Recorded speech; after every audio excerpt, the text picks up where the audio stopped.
This is exactly why you buy in bulk. Look at this pork loin. This is 36 bucks. For all of this, you can feed like 20 people. There's 1, 2, 3, 4, 5, 6, 7, 8, 9, 10, 11, 12, 13, 14, 15, 16, 17, 18, 19, 20 pieces. This is like $2 or less a portion. But if you buy it from the grocery store already cut, they pay somebody to cut it. That's when things get really expensive. This stuff is really great, super cheap, and that's why you buy in bulk. You can get so much for so little, and the possibilities with this are endless. I'm gonna make a schnitzel dinner that'll blow your hair off. Let's get into it.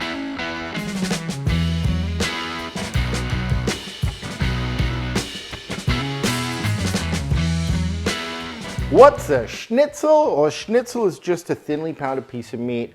This case, I took 2 big thick slices from that beautiful pork loin, and this is as cheap as it gets. It's got the fat cap on it, and it's gonna make for some pretty great schnitzel. So you need to pound it out really nice and thin between 2 pieces of plastic wrap. This is great. This works with so many other cuts of meat. You could do this with turkey, chicken, beef. Chicken's really good because it's super cheap. And then when you pound out like a lean chicken breast, lots of surface area for flavor. You can use an old hubcap, the back of a pot. I have a meat tenderizer, so I'm gonna do it. Start in the middle like that, and then push out to the outside and just beat it up till it's really nice and flat. Take your time, it takes a minute, but it's worth it. A big piece of schnitzel is gonna look really cool, and you're gonna see that and you'll be like, that was $1.50. My Nana used to make this thing called a chicken fried steak all the time, and it was so delicious. And what a chicken fried steak is a thin piece of beef, usually like not a super tender cut, and then you pound it out so it's really nice and thin, it becomes tender, and then you bread it like you would a schnitzel. And I think something breaded, crispy, salty, delicious lives in all of our hearts. It's not only comfort food, but it's so good when you smell those breadcrumbs toasting and cooking. It's so delicious. Whether it's Nana's chicken fried steak or a schnitzel, crispy meat is so good. And to get the meat really nice and crispy, it makes me think of my Nana. She used to cook some good food. She really did. She also made marshmallow pies. She was from the States. Americana's 1950. Probably why she died. No, she was a heavy smoker and gambler. That wasn't it either. She died, and it was a fatal car accident. None of this is true. But she did make a chicken fried steak, and it's all about the breading. And to get a breading, you need flour, eggs, and some breadcrumb. In this case, I'm using panko, but I'm gonna do a little deep dive into the panko because this is the end. This is the glue. This is the flavor. Because it's schnitzel, I'm gonna do a little deep dive with dill. Put a lot of dill in the breadcrumb, and to give it some really good flavor, a nice little pinch of salt and some black pepper. I'm also gonna give the flour just a little kiss of love. Same thing, nice big pinch of salt, and then a little bit of hard cracked pepper. This is pretty good. You've got really nice flavor and crunch here, eggs for the glue, and then a little kiss of flour. And that's basically a standard classic breading station. If you're gonna bread something, you're gonna run it through this little garden of deliciousness. Into the flour, into the beaten egg, into the breadcrumbs, push it into the breadcrumbs. And that's how simple it is to bread something. Let's be honest, this is gonna make a bit of a mess, but once this part's over, then the real flavor fun begins, and then you get to fry some pork schnitzel. So take out this big bad boy. You don't need to season the meat because the flour's seasoned and the breadcrumbs are seasoned. This is so great. Whoa, look at that. That is beautiful. What a beautiful piece of meat. So first step, into the flour. I like to take my time here, just push it around. This is really the beginning of the glue. So you wanna get flour on all sides. You don't need to be super aggressive. Just give it a little pat, pat, pat, flip it over and do the same thing on the back side. Yeah, if you've got any little spots where you see the meat doesn't have any flour, this is your chance to get it in there. And then I like to soak it in the egg a little bit. Get it in the egg and make sure egg covers every part of it. And then when I pick it up, you can just shake it off, but that's really nice. That's gonna create such a good glue and such a good crust into the egg.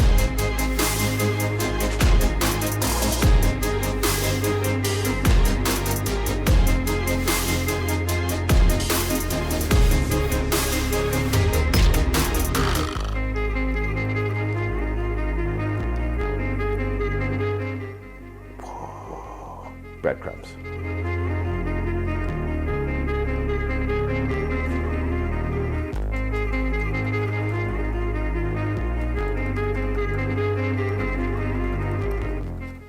This reminds me of Nana, except way less screaming. Is it ready yet, Nana? Shut up! I'm watching my stories.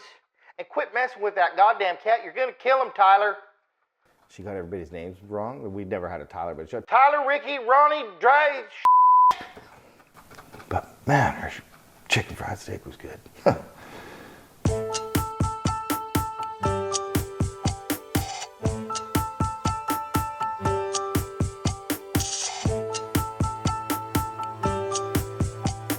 This screams value to me. You take two little $2 cheap cuts of pork and you get that out of it. That screams deliciousness, flavor, and value. Now you can eat it like this, but pretty soon you're gonna get tired of being on the toilet. I'm gonna make a sauce for you. Now this sauce I've been making forever, and it's a caper brown butter. It's relatively cheap. You probably got some of this in your own house, and it starts with browning some butter. I use unsalted butter. I find it's a natural butter.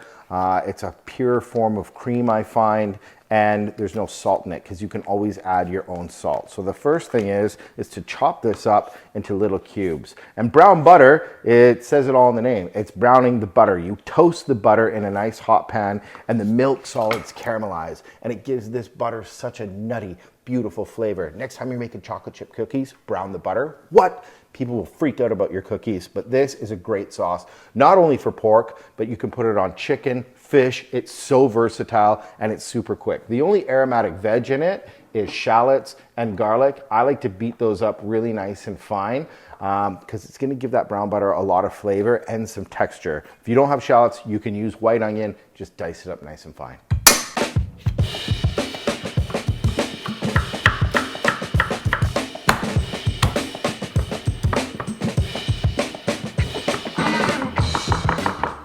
This is going to add a lot of flavor to the butter. So to make brown butter, cut up cold butter, and then you want a nice hot pan. You want to hear a giant sizzle when you get it into the pan. It's gonna foam up, and then just watch the butter. When it comes to like an amber dark color, that's when you throw in the shallots and garlic, and then the rest is really fun. Let's do this.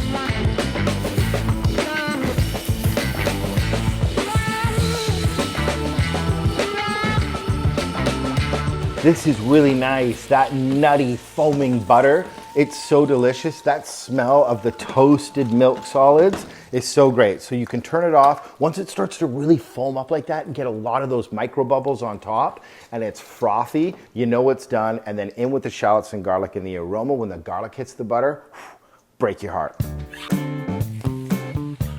That alone will make you weak in the knees. Then it's time for the capers. There's a lot of flavorful stuff going on in here, so put in the capers.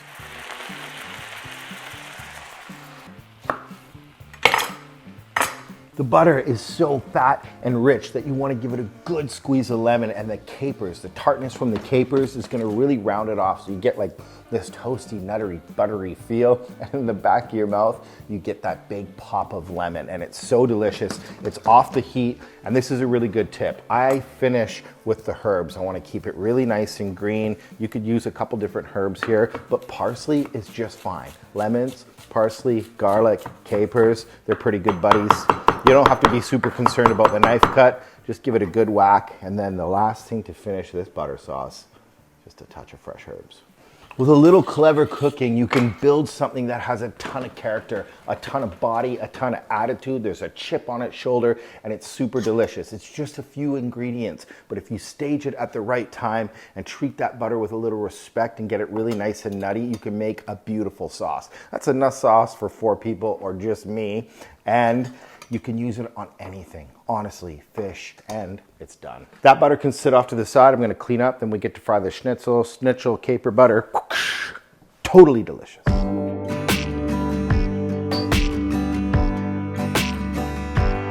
To fry the schnitzel, one, you need a pan big enough to fit that whole big piece of pork in it, and a good shot of neutral oil. You could use olive oil if you want. Actually, any oil is gonna be fine, but you want enough oil in there because the panko, the breadcrumbs, they're thirsty. They're gonna drink up some of that oil.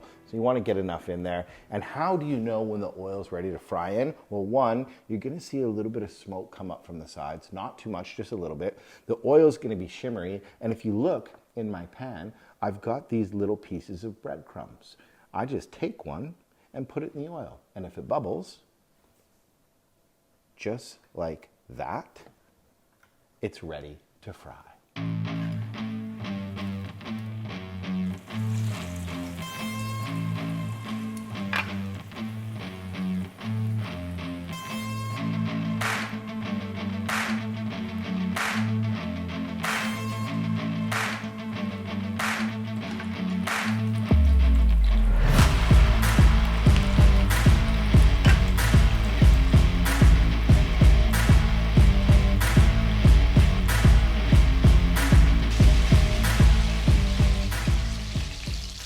The crunch is so nice. There's peaks and valleys, crispy bits. You can see the dill in it. It's the perfect crust for a schnitzel. Now you put the sauce right on it. This caper brown butter is one of my favorite to-go sauces. It's so delicious. It's a few ingredients and it's simple. That's what I love about it. And it has a ton of wow factor, just like the pork. And the smell in here, whew. Outrageous.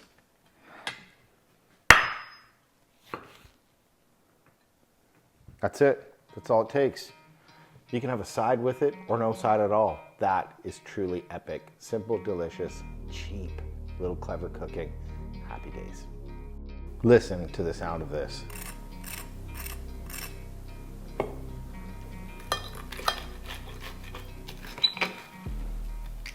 Capers, the crispy pork, a little extra shot of lemon juice. It's gonna be the bite of the night.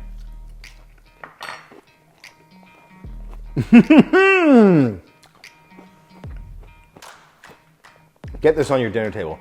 You're gonna win every time that you do it. Pork schnitzel, whether it's a Tuesday or a Saturday night, you're having a glass of wine, it's a winner. Caper butter sauce, make that. Do me a favor, and yourself, and your family, and your friends, make that butter sauce.